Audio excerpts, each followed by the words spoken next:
Hello అండి, అందరికీ నమస్తే, గుడ్ మార్నింగ్. నేను మీ శ్రీనివాస్ని. న్యూస్ అనాలిసిస్ వీడియోకి స్వాగతం. చాలా అంశాలు ఉన్నాయి ఈరోజు చెప్పడానికి. నిన్న మాజీ ముఖ్యమంత్రి జగన్మోహన్ రెడ్డి గారు పెట్టిన ప్రెస్ మీట్, దాని సారాంశం ఏంటో అందరికీ తెలుసు, అందరూ చూశారు. సో మావిగన్ రాజధానిగా, మావిగన్ రిఫరెండంగా మేము ఎన్నికలకు వెళ్తాం.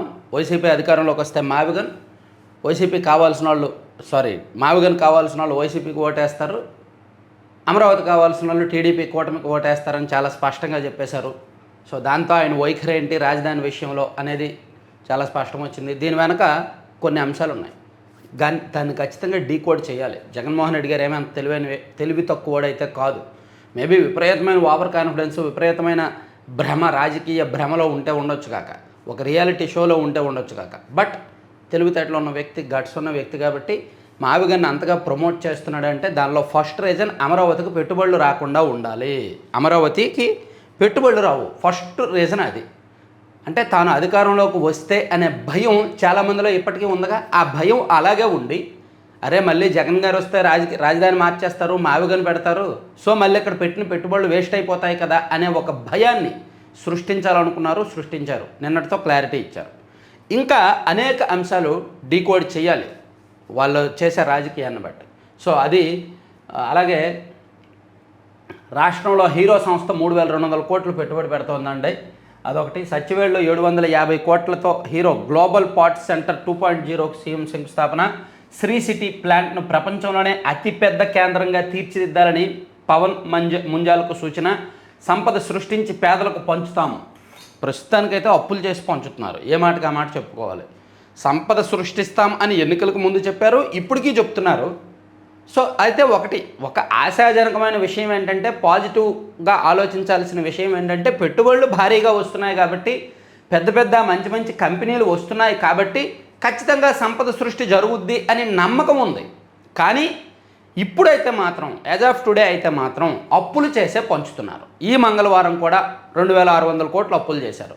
గత మంగళవారం 4,600 కోట్లు అప్పులు చేశారు. మళ్ళీ ఈ నెక్స్ట్ మంగళవారం కూడా ఒక 2,000 కోట్లు అప్పులు చేయబోతున్నారు.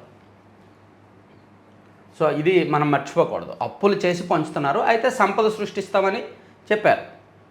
అలాగే నిన్న నెల్లూరులో పింఛన్ల పంపిణీ కార్యక్రమంలో కూడా చంద్రబాబు గారు పాల్గొన్నారు. అమరావతి పరిరక్షణ అంటూ రౌడీల్లా, దండయాత్రలా, సైకో సహకారంతోనే గొడ్డల పార్టీ నేతల మాటలు చేతలు. సీఎం చంద్రబాబు ధ్వజం. నెల్లూరు జిల్లాలో పింఛన్ల అందజేత. నిన్న సీఎం గారు 2 కార్యక్రమాల్లో పాల్గొన్నారు.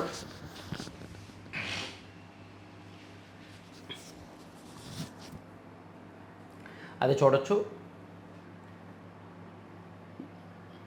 సో అలాగే నిన్న ఈఏపీ సెట్ అంటే ఇంజనీరింగ్ ఎంట్రన్స్ కోసం నిర్వహించిన ఎగ్జామ్లో ఓవరాల్గా బాలికల హవా అంట. ఇంజనీరింగ్ విభాగంలో 71.65% ఉత్తీర్ణతతో పైచేయి, 69.63% ఉత్తీర్ణత సాధించిన బాలురు. ఫలితాలు ఎక్స్లో విడుదల చేసిన మంత్రి లోకేష్. ఇంజనీరింగ్లో 70.52, బైపీసీ స్ట్రీమ్లో 89.59% మందికి అర్హత అంటండి. ఇంజనీరింగ్, వ్యవసాయ, ఫార్మసీ కోర్సుల్లో ప్రవేశానికి నిర్వహించిన ఏపీ సెట్ ఫలితాల్లో 74.62%. సో ఎంసెట్, మనకు ఎంసెట్ అంటే గుర్తు కదా, కాకపోతే అందులో మెడికల్ కోసం నీట్ పెట్టారు కాబట్టి అది ఎంసెట్ పేరు మార్చేసి ఇంజనీరింగ్ ఎంట్రన్స్ ఎగ్జామ్గా మారింది. దానికి ఈ నెలలోనే కౌన్సిలింగ్ మొదలవబోతోంది. తల్లిదండ్రులు కాస్త అప్రమత్తంగా ఉండండి. అసలు ఏ ర్యాంక్కి ఏ కాలేజ్ వస్తుంది అనేది. అలాగే నా సూచన ఏంటంటే, పిల్లలందరూ ఓన్లీ సిఎస్సి మీద, ఐటీ మీద పడద్దు. సిఎస్సికి, ఐటీకి ఫ్యూచర్ ఉంటుంది, మెకానికల్కి, సివిల్కి ఫ్యూచర్ ఉండదనే భ్రమలో ఉండొద్దు. సో మీకు నైపుణ్యం ఉంటే, మీకు టాలెంట్ ఉంటే, మీకు ఇంట్రెస్ట్ ఉంటే, మీరు ఫోకస్ పెడితే ఇంజనీరింగ్లో ఉన్న ఏ గ్రూప్ అయినా సరే, ఏ బ్రాంచ్ అయినా సరే అద్భుతమైన భవితను అందిస్తుంది. సివిల్ తీసుకున్న వాళ్ళు కూడా చేస్తారు, మంచిది. ఇప్పుడు సత్యానాథెల్లా ఉన్నారు, ఆయన ఏం చేశారు తెలుసా? నాకు తెలిసి మెరైన్ ఇంజనీరింగ్ చేశారు అనుకుంటున్నాను ఆయన, లేదా మినరల్స్ మెరైన్ సంథింగ్ దాని రిలేటెడ్ ఏదో చేశారు ఆయన, నాకు పూర్తిగా గుర్తులేదు. కానీ ఇప్పుడు ఆయన ఏం చేస్తున్నారు ఇప్పుడు సత్యానాథెల్లా గారు? సో అట్లా వాళ్ళు టాలెంట్ ఉంటే, నైపుణ్యం ఉంటే ఇంజనీరింగ్లో ఏ గ్రూప్ తీసుకున్నా సరే భవిష్యత్తు బాగుంటుంది అనేది మర్చిపోకూడదు. కాబట్టి అందరూ సిఎస్సినే పెట్టేసి 70% మంది సిఎస్సి, ఐటీ పెట్టేస్తారు. అవేమో సీట్లు ఉండవు. మెకానికల్, సివిల్ ఖాళీగా ఉంటాయి. సో ఇంట్రెస్ట్ ఉండి ఫోకస్ ఉంటే ఏదైనా మంచిదే. చూడండి, ఆటోమొబైల్స్, తయారీ రంగాలు, తయారీ సంస్థలు చాలా వస్తున్నాయి. సో మెకానికల్ తీసుకోవచ్చు. ఇంజనీరింగ్ ఏ గ్రూప్ తీసుకున్నా సరే, మెకానికల్ తీసుకున్నా, ఏ గ్రూప్ తీసుకున్నా, ఇంజనీరింగ్ అయిపోయిన తర్వాత గేట్ రాశారనుకోండి, గేట్లో మంచి ర్యాంక్ వచ్చిందనుకోండి, డిఆర్డిఓ లాంటి పెద్ద పెద్ద సంస్థలు పట్టుకెళ్ళిపోతాయి, మాకు వీళ్ళు కావాలి అని. సో చాలా అవకాశాలు ఉంటాయి ఏ గ్రూప్ తీసుకున్నా పర్లా. కాకపోతే తల్లిదండ్రుల అవగాహనతో ఉండాలి. పిల్లలు కూడా ఎవరైనా సీనియర్లను, పెద్దవాళ్ళను అడిగి కౌన్సిలింగ్కి అటెండ్ అయితే మంచిది. లేదా ఏఐ హెల్ప్ తీసుకోండి. ఇటువంటి కౌన్సిలింగ్లో ఏఐ హెల్ప్ తీసుకొని చేయండి. ఇక అది పక్కన పెడితే వాక్ స్వాతంత్రం, ఇది జగన్మోహన్ రెడ్డి గారిది మళ్ళీ చెప్పుకుందాం. వాక్ స్వాతంత్రం మరొకరి హక్కులకు భంగం కాకూడదు. డిప్యూటీ సీఎం గారి కార్యాలయంలో సోషల్ మీడియా పోస్టులకు సంబంధించి ఒక ప్రత్యేక టాస్క్ ఫోర్స్ ఒకటి ప్రారంభించారండి. డిప్యూటీ సీఎం గారి కార్యాలయంలోనే అది పనిచేస్తుంది. ఎవరైనా సరే సోషల్ మీడియాలో అసభ్య పదజాలంతో దూషించిన, కుటుంబ సభ్యులను దూషించిన, పొలిటికల్గా విమర్శలు ఇచ్చొచ్చు, విమర్శలు తీసుకుంటారంట, కానీ వ్యక్తిగత దోషంలో తీసుకోరంట. దానికోసం ఫిర్యాదు చేస్తే స్క్రీన్ షాట్తో కానీ వీడియోతో కానీ ఎలాగైనా సరే ఫిర్యాదు చేస్తే భావ ప్రకటన స్వేచ్ఛ అనేది రాజ్యాంగం కల్పించిన ప్రాథమిక హక్కు, నేను మా ప్రభుత్వం ఆ హక్కును గౌరవిస్తాం. అలా అని అది పూర్తిగా అపరిమితమైన హక్కు కాదు, దానికి కొన్ని పరిమితులు ఉన్నాయి. ఒకరి హక్కులను మరొకరు ఉల్లంఘిస్తే చట్టపరమైన పరిణామాలు తప్పవు.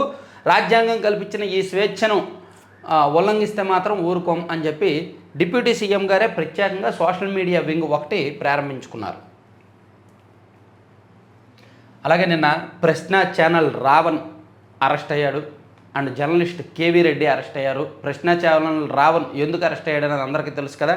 4 రోజుల కిందట ఏలూరులో నిర్వహించిన దళిత క్రిస్టియన్ల సభలో రావణ్ విపరీతంగా మాట్లాడాడు, కొంచెం ఎక్కువ మాట్లాడాడు. పర్సనల్గా టార్గెట్ చేసి ఎవరిని, రాధా మనోహర్ దాస్ని అండ్ పవన్ కళ్యాణ్ గారిని పర్సనల్గా టార్గెట్ చేసి కొంచెం ఆయన హద్దులు దాటి బాగా మాట్లాడాడు. అది ఇబ్బందికరంగా అనిపించి అతని మీద పిఠాపురంలో కేసు నమోదు చేసి అరెస్ట్ చేశారు.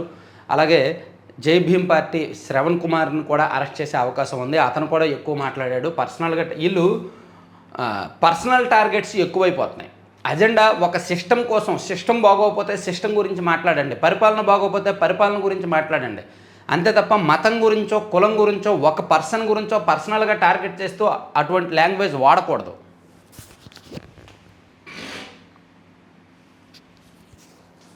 సో అందుకే వాళ్ళ అరెస్ట్ జరిగింది. సో ఈ 3 అంశాలను మనం ఒకసారి చూసుకుంటే సీఎం గారి ప్రోగ్రాం ఇవన్నీ కూడా ఇదిగోండి.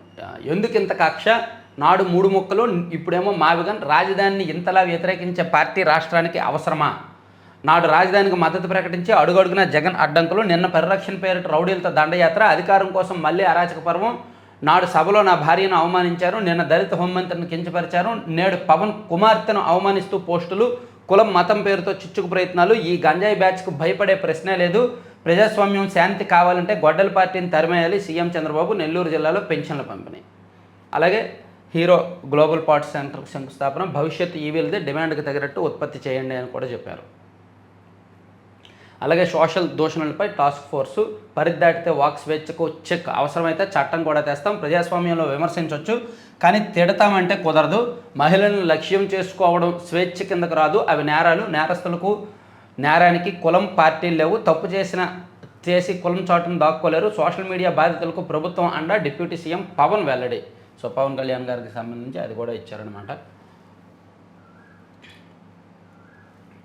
సో ఇట్లా ఈ అంశాలు మనం పక్కన పెడితే, ఇప్పుడు జగన్మోహన్ రెడ్డి గారి ప్రెస్ మీట్ని ఎవరెవరు ఏ విధంగా కవర్ చేశారో చూస్తే, ఈనాడులోనేమో మావిగన్ మా నినాదం, వచ్చే ఎన్నికల్లో మావిగన్ వర్సెస్ అమరావతి అనేది ఎజెండా, రాష్ట్రంలో చట్టం కాదు భయంతో పాలన కొనసాగుతోంది, మాజీ ముఖ్యమంత్రి జగన్మోహన్ రెడ్డి విశాఖను వదిలేసినట్లేనా అన్న ప్రశ్నకు సమాధానం ఇవ్వను పోయినాం. పాపం అందుకే జగన్మోహన్ రెడ్డి గారు ఏరి కోరి తమకు అనుకూలమైన జర్నలిస్టులని పిలిపించుకుంటారు.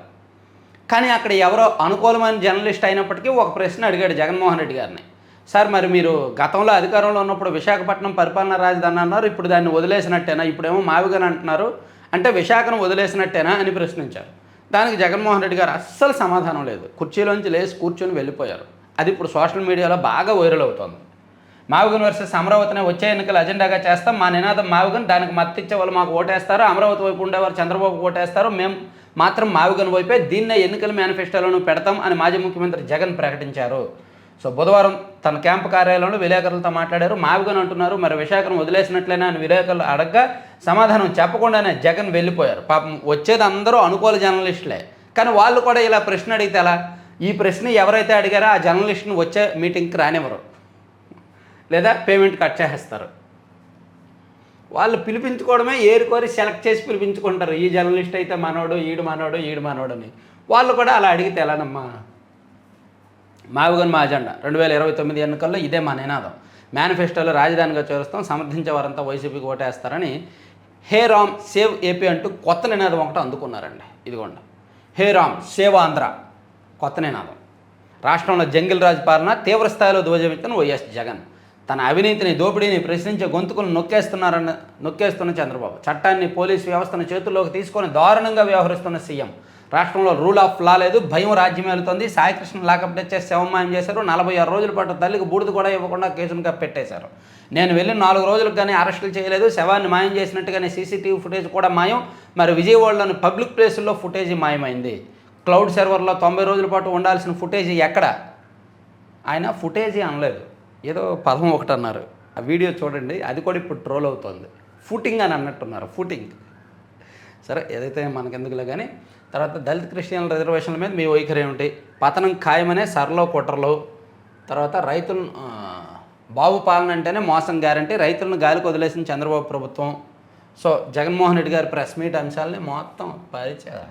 పాపం ఆయనకు సొంత పత్రిక లేదు కదా, సాక్షి వాళ్ళే ఒక 20 ఫోటోలు వేసి, రకరకాల ఎక్స్ప్రెషన్స్తో ఫోటోలు వేసి మొత్తం ఫుల్ పేజ్, ఈ పేజీ రాశారు. ఫస్ట్ పేజీ రాశారు, సెకండ్ పేజీ రాశారు, థర్డ్ పేజీ యాడ్ వచ్చిందా, అయితే నెక్స్ట్ పేజీ రాస్తారులే.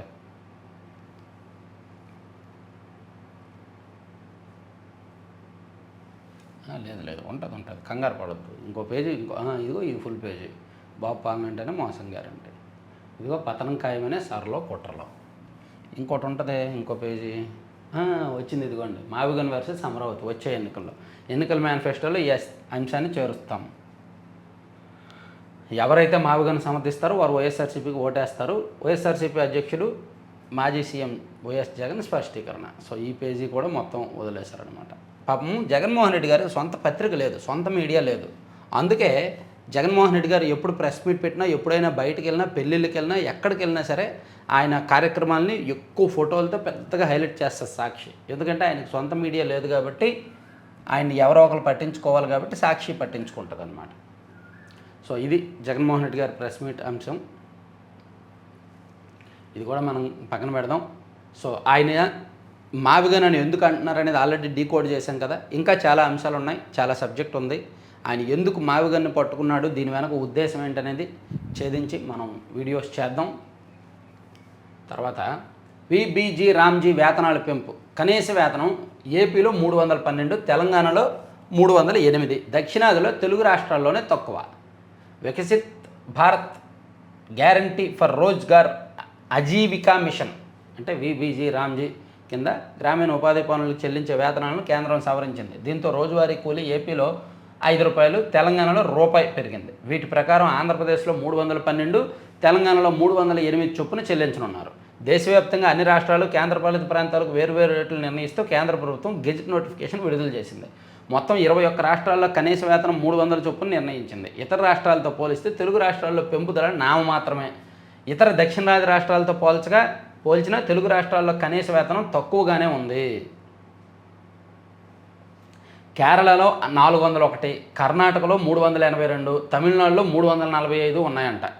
కానీ మన రాష్ట్రంలో మాత్రం 312, తెలంగాణలో మాత్రం 308 ఉంది. సో కనీస వేతనంలో కూడా మనకు అన్యాయం జరిగినట్టే ఒక రకంగా తెలుగు రాష్ట్రాలకు.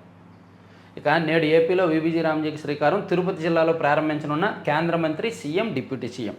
సో ఈరోజు తిరుపతి జిల్లాలో ఈ విబీజీ రామ్జీ పథకానికి దేశవ్యాప్తంగా ప్రారంభించబోతున్నారు. మీకు గుర్తుందా, 2006లోనో 2005లోనో ఉపాధి హామీ చట్టాన్ని తీసుకొచ్చినప్పుడు, యూపీఏ గవర్నమెంట్ ఉన్నప్పుడు అనంతపురం జిల్లాలో దాన్ని ప్రారంభించారు. వైఎస్ రాజశేఖర రెడ్డి గారు సీఎంగా ఉన్నారు, మన్మోహన్ సింగ్ గారు ప్రధానమంత్రిగా. అప్పుడు అనంతపురం జిల్లాలో ఒకచోట ఉపాధి హామీ పథకాన్ని దేశవ్యాప్తంగా ప్రారంభించారు. ఇప్పుడు విబీజీ రామ్జీని కూడా మన రాష్ట్రంలోనే తిరుపతిలో ప్రారంభించబోతున్నారు.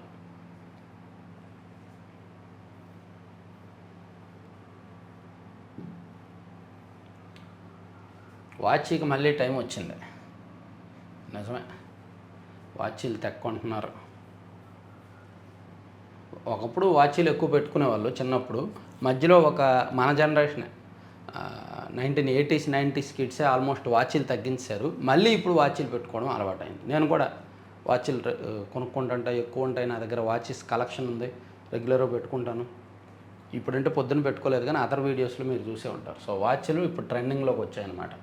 అలాగే సవాళ్ళను అవకాశాలుగా మలుచుకోండి అని లోకేష్ గారు, యువత నేటి సవాళ్ళను అవకాశాలుగా మలుచుకోవాలని, ఆధునిక సాంకేతికతకు సృజనాత్మక జోడించి సమ్మిళిత సుసంపన్న దేశాన్ని సాకారం చేయాలని రాష్ట్రపతి ద్రౌపది ముర్ము అన్నారు. నూతన ఆవిష్కరణలు సాధించే యువతను దేశానికి అమూల్యమైన జాతీయ సంపదగా అభివర్ణించారు.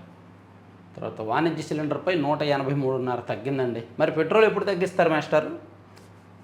క్రూడ్ ఆయిల్ ధర బాగా తగ్గిందిగా. సో క్రూడ్ ఆయిల్ ధర పెరిగింది కాబట్టి పెట్రోల్ డీజిల్ రేట్లు పెంచారు. సో ఇప్పుడు క్రూడ్ ఆయిల్ ధర బాగా తగ్గింది కాబట్టి పెట్రోల్ రేట్లు కనీసం లీటర్కి ఒక 10 రూపాయలైనా తగ్గించాలి. అంతకన్నా ఎక్కువే తగ్గిస్తే బెటర్. 10 ఏంటి 20 తగ్గించినా తప్పలేదు. ఇక అవకాశాన్ని అందిపుచ్చుకుంటేనే ఉజ్వల భవిత. ఏపీ హైకోర్టు న్యాయమూర్తి జస్టిస్ వై లక్ష్మణరావు. రాజధాని అంటే ఇంట్లో మార్చే క్యాలెండర్ కాదు, మంత్రి కందుల దుర్గేష్ మండిపాటు. డ్వాక్రా మహిళలకు భారీ ఊరట. మహిళా సంఘాల రుణాలపై ప్రాసెస్ ఇన్స్పెక్షన్ ఛార్జీలు రద్దు. 30 లక్షల మందికి 1000 కోట్ల మేర లబ్ధి. డ్వాక్రా సంఘాల మహిళలకు లోన్లు ఇస్తారు, కానీ దానికి ప్రాసెసింగ్ ఫీజు అని, ఇన్స్పెక్షన్ ఫీజు అని కట్ చేస్తారు. ఇక మీదట అదేమీ కట్ చేయకుండానే లోన్లు ఇస్తారనమాట. అది జూలై 1వ తేదీ నుంచి ప్రభుత్వం ఈ నిర్ణయం తీసుకుంది. ఇక యూజర్ నేమ్పై వాట్సాప్ను కేంద్ర ప్రభుత్వం నోటీసు. సో ఫోన్ నెంబర్కు బదులుగా యూజర్ నేమ్తో ఖాతా వినియోగించుకునే ఫీచర్ తెస్తామన్న మెటా మెసేజింగ్ ప్లాట్ఫామ్ వాట్సాప్నకు కేంద్ర ప్రభుత్వం బుధవారం నోటీస్ జారీ చేసింది. ఈ సదుపాయంపై 3 రోజుల్లో సవివర నివేదిక. అంటే దీనిలో కొన్ని ఆందోళనలు ఉన్నాయి. నకిలీ గుర్తింపు ధృవీకరణలు పెరిగి మోసాలు జరుగుతాయి కదా. సో ఫోన్ నెంబర్ లేకుండా యూజర్ నేమే అయితే కొంతమంది నకిలీలు వచ్చేస్తారు. అలాగే భద్రతా అంశాలతోనే కొన్ని తప్పులు జరిగే అవకాశం ఉందని కేంద్రం వాళ్ళకున్న అనుమానాలతో వాట్సాప్కి రిపోర్ట్ అడిగారనమాట. అప్పుడు వాట్సాప్ వాళ్ళు ఇచ్చే వివరణ కేంద్ర ప్రభుత్వానికి నచ్చితే దేశంలో అనుమతిస్తారు ఆ యూజర్ నేమ్. అమరావతి పరిరక్షణ అంటూ రౌడీల్లా దండయాత్రలా అని నెల్లూరులో సీఎం గారు మాట్లాడిన అంశాలు. తర్వాత మా గ్రామాన్ని పంచాయతీ చేయండి సారు, సీఎంకి విన్నవించుకున్న పింఛన్ లబ్ధిదారు.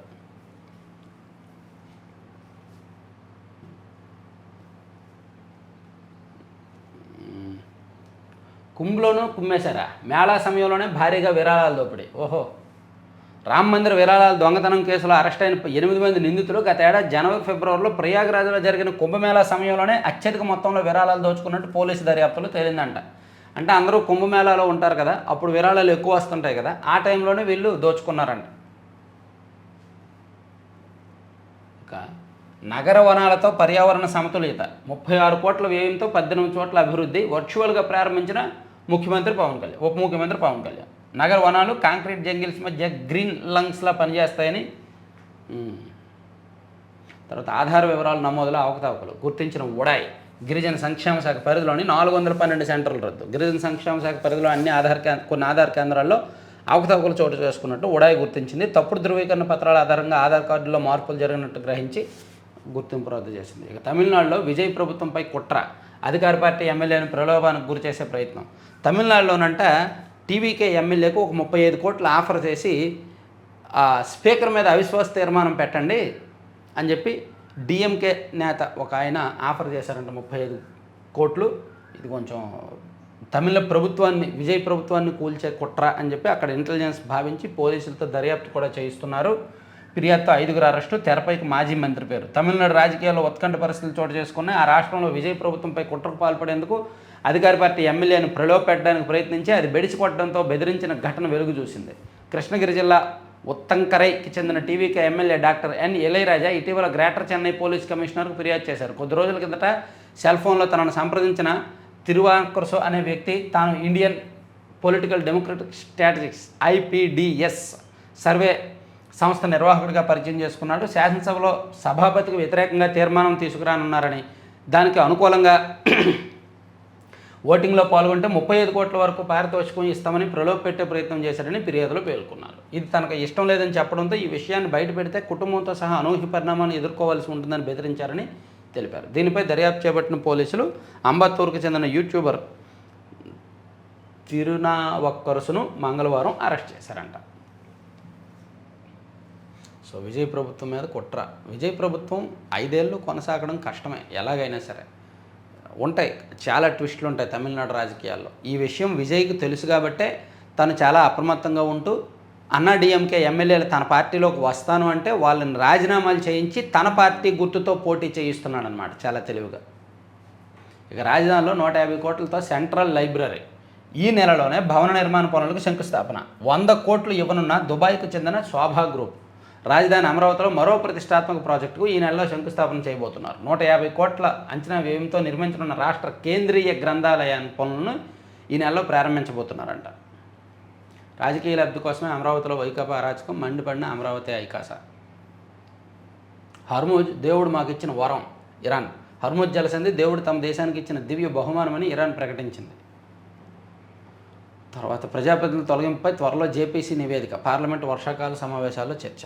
ఈ పార్లమెంటు వర్షాకాల సమావేశాల మీద ఒక ఇంట్రెస్టింగ్ స్టోరీ రాశారు ఇక్కడ. ఇదిగోండి, దేశ చరిత్రలో కీలక సెషన్. ఇప్పుడు వర్షాకాల సమావేశాలు ప్రారంభం కాబోతున్నాయి కదా, సో అవి దేశ చరిత్రలోనే అత్యంత కీలకమైన సెషన్ అని ఆంధ్రప్రభలో వార్త రాశారు. ఈ నెల 20 నుంచి పార్లమెంట్ సమావేశాలు. 4 కీలక బిల్లులు: డీలిమిటేషను, 1 నేషన్ 1 ఎలక్షను, మహిళా రిజర్వేషను, 130వ రాజ్యాంగ సవరణ.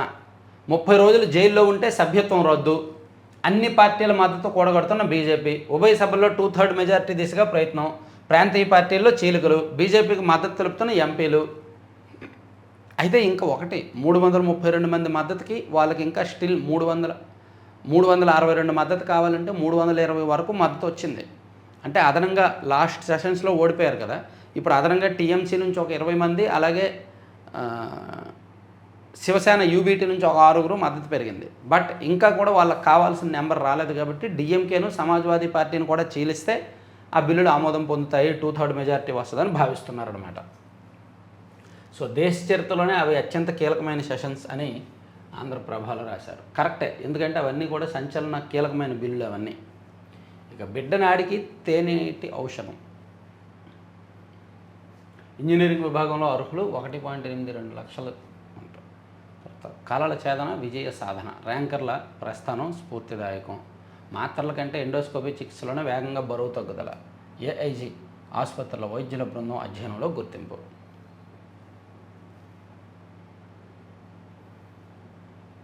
సరే, ఇవి ఈనాడు పక్కన పెట్టి ఒకసారి సాక్షికి వెళ్తే, సాక్షిలో ఏం లేదు, అంతా జగన్మోహన్ రెడ్డి గారు, మొత్తం జగన్ గారే.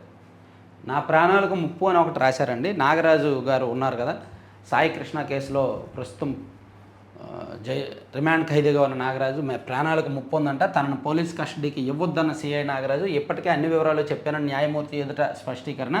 పెద్దల పేర్లు బయటకు రాకుండా అడ్డు తొలగించే ఈ క్రమంలోనే విచారణకు సహకరించడం లేదంటున్న సిట్టు. పరస్పర విరుద్ధ విషయాలతో సర్కారు, పోలీసు పెద్దల కుతంత్రం. టీడీపీ పెద్దల భూదంద నేపథ్యంలోనే సాయి కృష్ణ ఇందుకు ప్రత్యక్ష సాక్షి, పాత్రధారి సిఐ నాగరాజే. ఆయన నోరు విప్పితే ఇక్కట్లేనని నోరు ముయించే పన్నాగం అంట. సో ఆయనకు థ్రెట్ ఉందంట సిఐ నాగరాజు గారికి. అది ఆయన పిటిషన్లో చెప్తున్నారు, నాకు కస్టడీకి ఇవ్వద్దు, నాకు ముప్పు ఉంది అని. కస్టడీలో కొట్టడం వల్లే సాయి కృష్ణ సాక్ష్యాలను తుడిచేసి మాయం చేశారు. పోలీస్ స్టేషన్లో 18 నెలల సీసీటీవీ ఫుటేజీ లభించలేదు. అసలు హార్డ్ డిస్కులను దొంగలించారు, వాటి స్థానంలో వేరే హార్డ్ డిస్కులను ఉంచారు. ఇది కీలకం. హార్డ్ డిస్కులే లేకపోతే ఇంకా రికవరీ కూడా చేయలేరు. హార్డ్ డిస్కులు ఉండి డేటా డిలీట్ చేస్తే రికవరీ కూడా అయినా చేయొచ్చు. సో ఇప్పుడు రికవరీ కూడా కష్టమే. యువత దేశానికి అమూల్య సంపద. వీరి శక్తి, ప్రతిభ, అంకిత భావంతోనే వికసిత్ భారత్ సుసాధ్యం. సర్వేపల్లి రాధాకృష్ణన్, నీలం సంజీవ్ రెడ్డి జీవితాలు స్ఫూర్తిదాయకం. ఇక జమ్మల ముడుగులో ఉద్రిక్తత అంటండి. సున్నపురాళ్ల మధ్య జేఎస్డబ్ల్యూ స్టీల్ ప్లాంట్ పరిశీలనకు వైఎస్ఆర్సీపీ నేతల యత్నం. శాంతి భద్రతల సమస్య అంటూ అడ్డుకున్న పోలీసులు. సీఎం చంద్రబాబు తీరుపై నేతల ఫైర్. తాము చేపట్టిన పనులను కొనసాగించకుండా 2 ఏళ్లుగా అడ్డుకున్నారని ఆగ్రహం. ఇప్పుడు మరోమారు శంకుస్థాపన నాటకం ఆడుతున్నారు అంటూ. ఏమంటే వైసీపీ అధికారంలో ఉన్నప్పుడు 2 సార్లు శంకుస్థాపన చేశారు. మరి అప్పుడు 2019 డిసెంబర్లో చేసిన జగన్మోహన్ రెడ్డి గారే 2023లో ఎందుకు చేశారు? ఆయనే 2 సార్లు చేశారు, మరి ఈయన మరి రెండోసారి చేయొద్దా? ఈయన గతంలో 2018లో ఒకసారి చేశారు, ఇప్పుడు ఒకసారి చేస్తున్నారు. ఎవరు రాజకీయం వాళ్ళది, ఎవరు ప్రయోజనం వాళ్ళది. ఆగస్టు 30న నీట్ పీజీ అంట. దేశవ్యాప్తంగా మెడికల్ పీజీ కోర్సుల్లో ప్రవేశాలకు సంబంధించిన నీట్ పీజీ 2026 పరీక్షను ఆగస్టు 30న నిర్వహిస్తారు. ఇక 3వ తేదీన బంగాళాఖాతంలో అల్పపీడనం. ఏపీలో ఉపాధి కల్పింపు 5 మాత్రమే. తమిళనాడు మహాకూటమి. తమిళనాడులో సీఎం విజయ్ తన మిత్రపక్షాలతో కలిసి సరికొత్త రాజకీయ మహాకూటమి పునాది వేశారు. ప్రభుత్వాన్ని కూల్చేందుకు తమిళనాడులో విజయ్ ప్రభుత్వాన్ని కూల్చే కుట్ర. యూజర్ నేమ్పై వివరణ ఇవ్వండి. చర్చలు ప్రారంభం కావాలి. భారత్ పాక్ మధ్య ద్వైపాక్షిక చర్చలు మళ్ళీ ప్రారంభం కావాలని పలువురు ప్రముఖులు మాజీ దౌత్యవేత్తలు ఆకాంక్షించారు.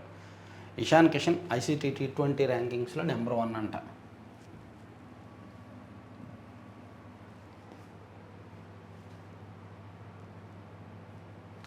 అన్ని సాక్షిలో సాక్షిని పక్కన పెట్టేయచ్చులే, వెళ్ళిపోమ్మా జాగ్రత్తగా వెళ్ళు. ఆంధ్రజ్యోతిలో ముందే గుర్తిస్తే క్యాన్సర్కి చెక్కు, ప్రాథమిక స్థాయిలో నివారించాలనేదే లక్ష్యం.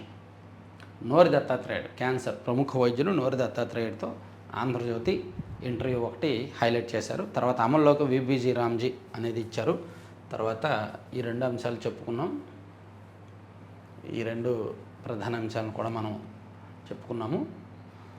ఇక పూటకో మాట అని 2019లో అమరావతి మద్దతు అధికారంలోకి వచ్చాక మాట మడత 3 రాజధానులు అంటూ ప్రకటన. 2024లో ఓడిపోయాక మళ్ళీ యూటర్న్ మావిగన్ అంటూ ఇప్పుడు కొత్త పాట. అమరావతిని విచ్ఛిన్నం చేయడమే లక్ష్యం, 5 ఏళ్లకోసారి మాట మార్చడమే పార్టీ విధానం అంటూ జనం మండిపాటు.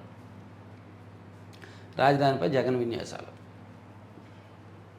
ఇంజనీరింగ్లో అబ్బాయిల హవా, టాప్ 10లో 9 ర్యాంకులు అబ్బాయిలకే. అమ్మాయిలు ఓవరాల్గా అమ్మాయిలు ఎక్కువ మంది క్వాలిఫై అయ్యారు, కానీ ర్యాంకులు మాత్రం టాప్ 10లో 9 అబ్బాయిలకే వచ్చాయని రాశారు. ఇక గంగా కావేరీ రూట్ మారుతోంది. ఇందులో భాగంగా మహానది గోదావరి నదుల అనుసంధానం. మహానది నుంచి బహుదా వరకు, అక్కడ నుంచి పోలవరం దాకా ఉత్తరాంధ్రలో నీటి వనరులన్నీ ప్రవాహం. ఆ తర్వాత పోలవరం నుంచి నల్లమల సాగర్ మీదుగా కావేరీకి తరలింపు. NWDA డిజైన్కు జలవనరుల శాఖ ప్రత్యామ్నాయం. అనుసంధానానికి 1,00,000 కోట్లు ఖర్చు చేసేందుకు కేంద్రం సంసిద్ధత. అమ్మో, గంగా కావేరీ నదుల అనుసంధాన మార్గం మారే అవకాశాలు కనిపిస్తున్నాయంట. దీనిలో భాగంగా ఒడిశాలోని మహానది నుంచి ఆంధ్రప్రదేశ్లోని గోదావరి వరకు అనుసంధానం జరపాలని ఆంధ్ర ప్రభుత్వం సూచిస్తోంది. మహానది నుంచి ఆ రాష్ట్రంలోనే బహుదా నది వరకు, అక్కడి నుంచి పోలవరం రిజర్వాయర్ వరకు అనుసంధానం చేయాలని ఆంధ్రప్రదేశ్ జలవనరుల శాఖ తాజాగా కేంద్రానికి ప్రతిపాదించింది. దీనివల్ల ఆంధ్ర, ఒడిశా అన్ని రాష్ట్రాలకు కూడా ప్రయోజనం ఉంటుందని చెప్తున్నారు. ఇక కార్వాన్లో ప్రయాణిస్తూ బోర్డు మీటింగ్. టూరిజం ప్రమోషన్ కోసం APTDC వినూత్న ప్రయోగం. విజయవాడ నుంచి సూర్యలంక వరకు 2 వాహనాల్లో ప్రయాణం. విజయ్ ప్రభుత్వాన్ని కూల్చేసే కుట్ర చెప్పుకున్నాం. వాట్సాప్ యూజర్ ఫీచర్పై మెటా కేంద్రం నోటీసు చెప్పుకున్నాం. జూన్లో GST వసూళ్లు బాగున్నాయంట. ఈ జూన్ నెలలో GST వసూళ్లు రికార్డు స్థాయిలో 21% ఎక్కువ వచ్చాయంట లాస్ట్ ఇయర్తో పోలిస్తే. ఇక తగ్గిన వాణిజ్య గ్యాస్ సిలిండర్ ధర. డిగ్రీ చదువుతో ముగిసిపోకూడదు, భవిష్యత్తులో ఆత్మవిశ్వాసంతో ముందుకెళ్ళండి, కొత్త జ్ఞానాన్ని సంపాదించే ధైర్యాన్ని తెచ్చుకోండి, నిరంతరం మారాలనే తపన ఎంతో బలాన్ని ఇస్తుంది, సామాజిక సేవ చేయాలన్న బాధ్యత మీపై ఉంది. కేంద్రీయ యూనివర్సిటీ స్నాతకోత్సవంలో రాష్ట్రపతి ముర్ము. ఆరోగ్య శాఖ కాంట్రాక్టు ఉద్యోగులకు శుభవార్త, జూన్ వరకు CFMS ద్వారానే జీతాలంట. ప్రకృతితో కలిసి ఎదుగుదాం, నగరవనాలు పట్టణాలు గ్రీన్ లంగ్స్. సో ఇవన్నీ ఆంధ్రజ్యోతి అంశాలండి. ఇంకో పేజీకి వెళ్తే ఆంధ్రజ్యోతిలో 3 కోట్ల లంచం కేసు IPS అరెస్ట్. హర్యానాలో 2 వేర్వేరు కేసుల్లో IPS IAS అధికారులిద్దరిని CBI అరెస్ట్ చేసింది. నకిలీ ఔషధాల తయారీ సంస్థ నుంచి 3 కోట్ల లంచంగా తీసుకున్న కేసులో హర్యానా క్యాడర్ IPS అధికారి దీపక్ గహ్లావత్ను కేంద్ర దర్యాప్తు సంస్థ అరెస్ట్ చేసిందంట. ఇక తగ్గిన వాణిజ్య గ్యాస్ సిలిండర్ ధర. అయోధ్యలో కమిషన్లకు ఉద్యోగాలు. విరాళాల స్వాహాపై విచారణలో వెలుగులోకి. సిట్ విచారణలో మరో 15 రోజులు పొడిగింది. ఓహో, అయోధ్య రామ మందిరాన్ని దేశవ్యాప్తంగా సెంటిమెంట్గా, ఎమోషనల్గా, భక్తితో ఇంజెక్ట్ చేసేసి మీరు అక్కడ మింగేశారా? ఉద్యోగాలు అమ్ముకున్నారంట, విరాళాలు నొక్కేశారంట. మామూలుగా లేదుగా ఇది. ఏడిస్తే నోట్లో నీళ్లు, వాషింగ్ మెషిన్లో బందీ. బెంగళూరు క్యాడర్ డే కేర్ సెంటర్లో పిల్లలపై దాష్టీకం. తమ పిల్లల బాగోగులను చూసుకునేందుకు సమయం సరిపోని ఉద్యోగులు సాధారణంగా వారిని డే కేర్ సెంటర్లో చేర్పిస్తుంటారు. నిర్వాహకులు ఆయాలపై పూర్తి నమ్మకం ఉంచి పిల్లల్ని అప్పచెప్తారు. అయితే బెంగళూరులోని బ్రూక్ఫీల్డ్లోని ఓ IT క్యాంపస్లో ఉన్న డే కేర్ సెంటర్ నిర్వాహకులు పిల్లలు ఏడ్చినా, అల్లరి చేసినా టాయిలెట్ జెట్ స్ప్రేలతో పసిపిల్లల నోట్లోకి నీరు చల్లడం, ఫ్రంట్ లోడ్ వాషింగ్ మెషిన్లో వారిని ఉంచడం. ఎంత దారుణం అండి. వెస్ట్రన్ టాయిలెట్పై కూర్చోబెట్టడం వంటి దారుణాలకు పాల్పడుతున్న వీడియోల ద్వారా బయటపడిందంట. సరిహద్దుల్లో శాంతి సభలు. భారత్ పాక్ మధ్య శాశ్వత శాంతికి ప్రయత్నాలు. కొత్తగా ఉంది వినడానికి. శాంతిపై ఇటీవల RSS నేతల వ్యాఖ్యలు, శ్రీలంకలో అనధికార చర్చలు. తాజాగా భారత్ పాక్ ప్రధానులకు 117 మంది ఇరు దేశాల ప్రముఖుల లేఖ. భారత్ పాక్ శత్రుత్వం వీడాలని విజ్ఞప్తి. సో ఇవి ఆంధ్రజ్యోతి అంశాలు. ఇది పక్కన పెట్టచ్చు, అయిపోయింది. సో ఆంధ్రప్రభలో ఇవన్నీ అంశాలు ఇచ్చారు. జిఎస్టీలో ఏపీ జోసు దక్షిణాది రాష్ట్రాల్లోనే టాప్ అని కూడా రాశారు. తర్వాత నిన్న 3 రాజధానులు నేడు మహబూబ్గంజ్, రేపు జగన్ బెంతా హై. బెంగళూరు, తాడేపల్లి, హైదరాబాద్. బేమ్ అంటే బెంగళూరు, అంటే తాడేపల్లి, హై అంటే హైదరాబాద్. గొడ్డల పార్టీ అరాచకాలను ప్రజల్లోకి తీసుకెళ్ళాలి, ఆ బాధ్యత క్యాడర్దే అని. సో ఇది లోకేష్ గారు ఇచ్చిన కౌంటర్. ఇవ్వండి మొత్తం పత్రికల్లో వచ్చిన వార్తాంశాలు. మనం మ్యాగజైన్ డిస్ట్రిబ్యూటర్లు కావాలి, ఇది మంచి వ్యాపార అవకాశం మ్యాగజైన్ డిస్ట్రిబ్యూషన్ అనేది. సో మనం ఇదిగోండి మ్యాగజైన్ ఫస్ట్ ఎడిషన్, ఇది జనవరి నెల ఎడిషన్, ఇదేమో జూన్ నెల ఎడిషన్, 6 నెలలు పూర్తి చేసుకున్నాం. సో మ్యాగజైన్ని మనం మారుస్తున్నాం, పేజీలు మార్చుతున్నాం. తెలంగాణ అంశాలు కూడా ఇప్పుడు అది 30-32 పేజీలు వస్తుంది. వచ్చే నెల నుంచి 38 పేజీలు కానీ 40 పేజీలు కానీ పెడతాం. అండ్ తెలంగాణ రాష్ట్రానికి సంబంధించిన రాజకీయ అంశాలను కూడా అనలైజ్ చేస్తాం. సో మనకి హైదరాబాదు, బెంగళూరు ఈ ప్రాంతాల్లో ఎక్కువ సబ్స్క్రిప్షన్స్ ఉన్నాయి, అక్కడ నుంచి ఎక్కువ మంది ఉన్నారు. సో అక్కడ డిస్ట్రిబ్యూటర్లు కావాలి. దాంతోపాటు ఆంధ్రప్రదేశ్లో ప్రతి జిల్లాకి జిల్లాల వారీగా కూడా డిస్ట్రిబ్యూటర్లు కావాలి. సో దీనివల్ల మీకు ప్రయోజనం ఏంటంటే, డిస్ట్రిబ్యూషన్ వల్ల ప్రయోజనం ఏంటంటే, భవిష్యత్తులో మన గుండుసూది ద్వారా చేపట్టబోయే కొన్ని ప్రాజెక్టులు ఉన్నాయి. ఇప్పుడు గుండుసూది మొబైల్ యాప్ రాబోతోంది, చాలా గ్రాండ్గా అది ప్లాన్ చేస్తున్నాం, ప్రస్తుతానికి బ్యాక్ అండ్ వర్క్ జరుగుతుంది. సో అందులో కూడా జిల్లాల వారీగా రిక్రూట్మెంట్స్ అవి ఇవి కూడా డిస్ట్రిబ్యూటర్లు మార్కెటింగ్ వాళ్ళ ద్వారానే జరుగుతాయి. సో మీకు కనుక మార్కెటింగ్ ఎక్స్పీరియన్స్ ఉంటే, పొలిటికల్ నెట్వర్క్, పొలిటికల్ పరిచయాలు ఉంటే, మీ జిల్లాల్లో మ్యాగజైన్ డిస్ట్రిబ్యూషన్ చేయాలి అనే ఇంట్రెస్ట్ ఉంటే ఈ నెంబర్కి వాట్సాప్లో మెసేజ్ చేయండి. ఓన్లీ వాట్సాప్ మాత్రమే, వాట్సాప్లో మాత్రమే ఈ నెంబర్కి 9391335993 నెంబర్కి మెసేజ్ చేయండి. ఒకసారి మెసేజ్ చేస్తే మా టీం మీతో మాట్లాడతారు. సో డిస్ట్రిబ్యూషన్ చేయడం వల్ల మీకు వచ్చే ప్రయోజనాలు ఏమిటి అనేది వాళ్ళు చెప్తారు. Thank you very much.